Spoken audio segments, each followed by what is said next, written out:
whatever happened was so devastating or traumatic for him that he would have to drink.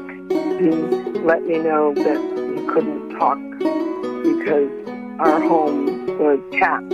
So it was better to take a drive and step out of the car for a moment after he drove quite a ways. He came in the door, and I can see on his face that something had happened. I'd seen it before, but he wouldn't talk about it. He was the flight chief over all of this base, so I just said, I need to know. And he leaned over to me and whispered those reptilians. And it took me a while. I figured out that it was literally some kind of intelligent reptilians that he was working with. And then he just went into the drinking. From that point on, he was not happy in his heart. He didn't leave. He didn't want to go out of the house. It became very difficult for him and for myself. And I knew he was struggling with it, and he was angry about it.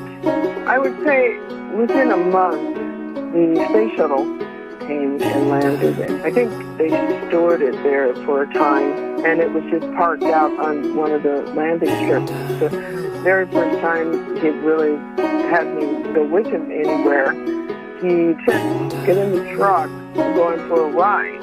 And so I said, okay. I went with him, and the first place he took me was out in the desert near the space shuttle. And then he drove me towards the tarmac. We went towards these groupings of hangars, huge hangars. It was a place for testing different rockets and jets. And he parked near one, and he just kind of nodded to me to get out. I wasn't sure what to do, but I just followed him. I was his wife, and he just walked in, and nothing was said. I just went straight in. And as we got into the hangar, he went to the right, and there was just a wall, and it looked like an elevator might be there. It had a steel door across it. And he put in a code, and it opened, and sure enough, it's an elevator. And we went, it was quite a ways. We ended up on a particular floor. I'm sure we went past many floors. But as we got off the elevator, there was vast caverns. You could go to the right, the left. So we walked down one particular cavern, and as we got down a ways, he stopped. We got in this one area. You could say like little offices, but everything is cement. He just leaned against the wall to the left, and he kind of nodded to me to look in the window. And I reached up, so I looked in, and it almost stopped my heart. There was a reptilian being.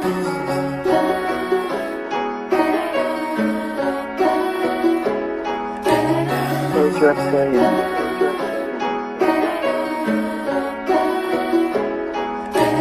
Those reptilians.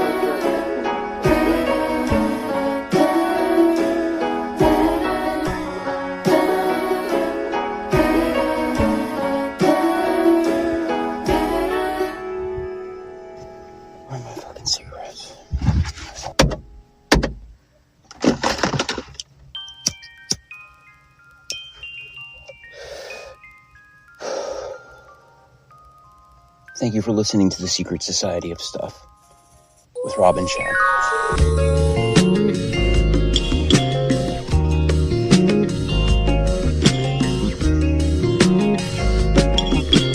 Yo. Hey, what's up, man? Alright, let me get him this link sent. The fucking link ending is IA cockpit.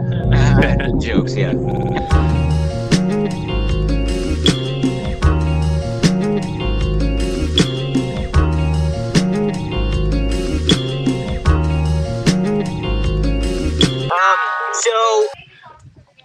Can you hear a lot of background noise on my end?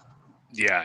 That's what I was fixing to ask you. Can you get somewhere stationary? Hang on for a second. Okay. But no, I'll suffer. I don't give a shit. I'll suffer for the knowledge. Let me send dude the link, and we'll get him in. What's the weather like there today? Is it hot? Hot and sunny. Is it? It's fairly cool here. We had tornadoes, all around last night. Dude, I'm probably in Twitter jail now. I attacked Applebee's on Twitter earlier. You attacked Applebee? Yeah. I do that shit all the time, dude. That's like, I just tell them, like, I just want to tell y'all are terrible. And they go, No. well, did you have a bad experience? I'm like, I haven't even been there in a while. I just wanted to call them. Let me tell you, I found some fucking documents that I stumbled across on Reddit where they were discussing in email how they could reduce their fucking employees' wages now that gas prices are higher because there's a fear of them not being able to even get to work to make any money. And just some crazy fucking scummy business shit. And I'm like, wow. So I just went and threw it out on Twitter. And somebody come back and responded and was talking about boycotting. And I'm like, I'll retract the fucking statement if they can prove it's untrue. But oh, you can't boycott Applebee's, dude. I mean, they're awful. They've always been awful. Yeah, they're always like, have. IHOP bought them out, or they bought IHOP out at one point. IHOP's fucking garbage too. No, what you need to do is go on the offensive. And by offensive, I mean find ways to steal from them, right? Find ways to disrupt their business. Find ways, because corporations aren't people, right? Tyler Durden this shit, right? Yeah. Well, I'm not saying like you go to war against people, but like in our current legal system, corporations, god damn it. Hang on. Every fucking beep and click and whistle I hear drives me into a fucking... So the corporation is treated as a person in our court system. And that's got to fucking stop, dude. It's got to stop because they're not fucking people. They're thought forms. They're not real. You know, we have enough bad people in this world. We don't need a giant fucking disembodied terrible person. It's just like our fucking scumbag political fucking system, you know? Nothing's ever going to change in this country until that changes.